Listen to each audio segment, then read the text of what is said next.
In today's General Hospital, Carly gives Joss a hug and asks her what's wrong as she comes into the kitchen.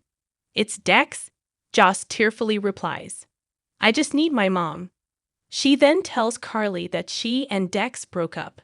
She kind of wishes Dex lied and denied everything Nina said. She hates Nina for it, but at least she exposed a side of Dex Joss never knew existed.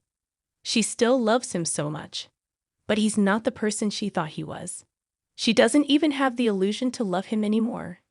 Dex, she says, was going to kill Cyrus on Sunny's orders. Carly tells her to take a breath and get some perspective. Jocelyn's horrified. This wasn't war.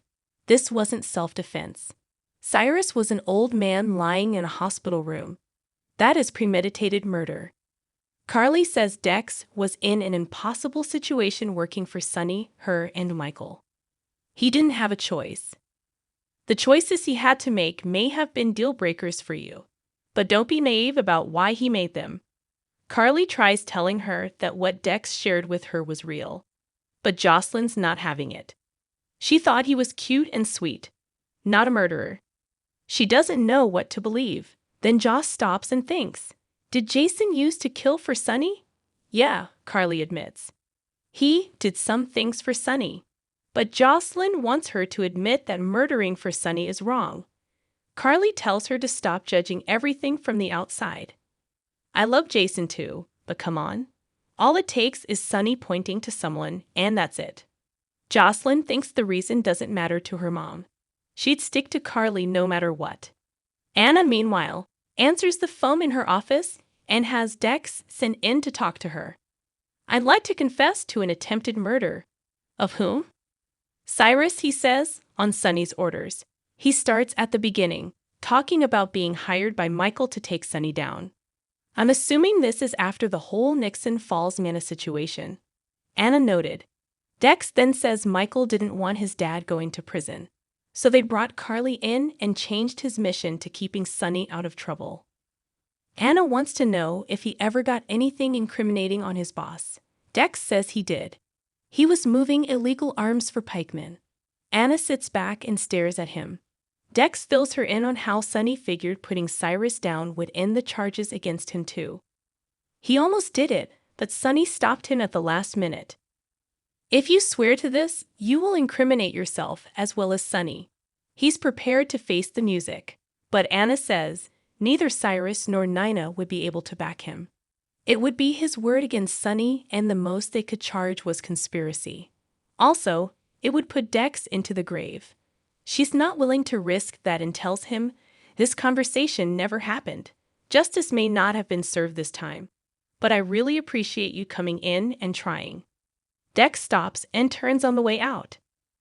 Commissioner, if you ever need help taking Sunny down, keep me in mind. Over at the pub, Sunny thanks Christina for the coffee as he walks in and fills her in on Don's condition.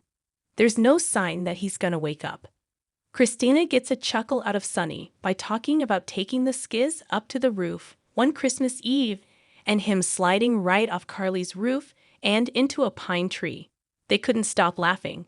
Sunny thanks her for sharing that, and she tells him, when he wakes up, don't tell him about the pine tree part. They sadly echo each other when he wakes up. Sunny goes off feeling bad about himself and says he's done a lot of bad things and he should be in that bed instead of Dante.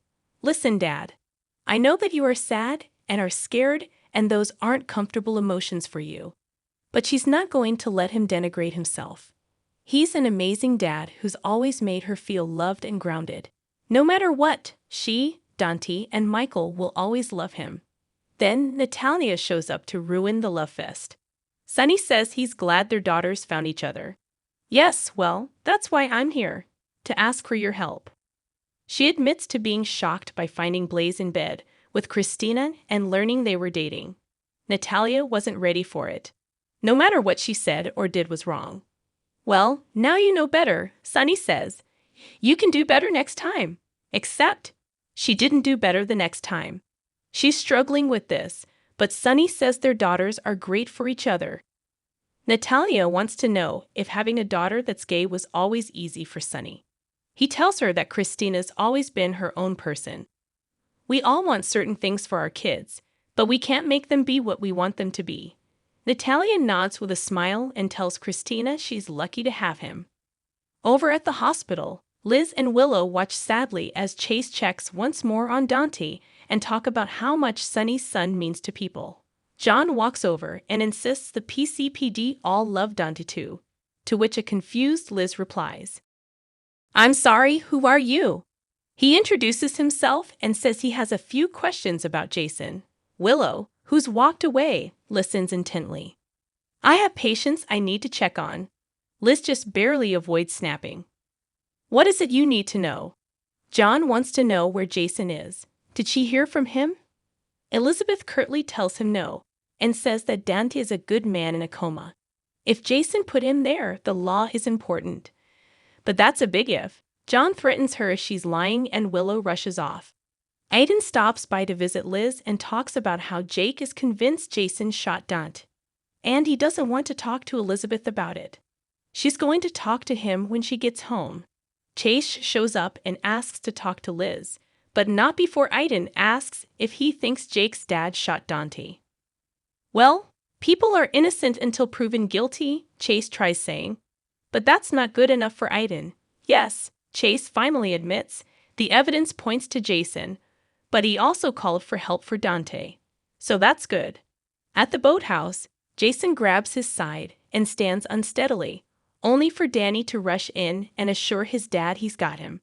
Jason thanks him and Danny says his timing was great because he just got home from school. They then start talking about what Danny likes to, since he doesn't have a phone. Skiing, dirt biking, mountain biking. He wants to take auto shop too. And he wants to play football. But his mom wouldn't sign the waiver because she was worried about brain damage. You had brain damage, right? From a car accident, Jason says. Willow shows up and tells him he needs to get home before someone realizes he's not in his room. As soon as he's gone, he asks, "What's wrong?" She changes his bandage and tells him he needs to keep up with his fluids because he's lost a lot of blood. Please, don't push yourself. He'll just set his recovery back if he doesn't take it easy. She then gives him an antibiotic to take, and he asks if she's ok. Willow tries shrugging him off. Michael would do anything for him, and she's fine with that, but involving Danny is wrong. John is out for blood to find him, and that hurt Danny. Willow, I never wanted anybody to find me. He's going to make sure everyone helping him is safe. Back home, meanwhile, John wanders into the house to ambush Danny with questions. Yuri let him in, a nice guy. Danny insists he hasn't heard anything from Jason, but John has a tough time believing that. "It's not like I knew the guy before he was gone," the kid responds. "I don't know why he's back, but I can tell you, it's not because of me."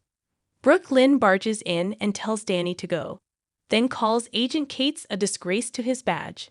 Thank God, Yuri called her before he intimidated Danny without adult supervision. John tries defending himself, but BLK keeps laying into him and tells him to get the hell out before he gives her any more reasons to sue. John apologizes and tells her to apologize to Danny and Yuri, then slinks out. Brooke Lynn tells Danny to come out, and he bounds out from where he was hiding with a big smile. "You were awesome." "Thank you." BLQ tells him to never talk to the cops without a lawyer. Then she writes down the ELQ attorney's number. "And do yourself a favor and practice the Quartermain code. Be polite, but do not freestyle with the cops, no matter how polite they seem." In the show's final moments, Willow says Jason will be fine in a day or two, asks what's next. He admits he's not sure. Aiden, meanwhile, wants to know what his mom will tell Jake. The truth, she says. That Jason did this, and it's terrible, and feeling sad is the right way to feel about it.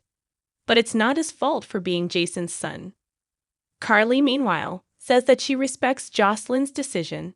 She's not willing to compromise her morals, but Joss tearfully admits she didn't think there was anything that would make her turn on Dex. Maybe she could have made it work. No. Carly tells her that outside of your kids, unconditional love doesn't exist. She did what was right for herself. You spared both of you a lot of misery. But doing the right thing isn't always easy. They hug. And back at his room, John takes off his coat and sits just as Anna knocks on his door. "I owe you a drink," he says, holding a bottle.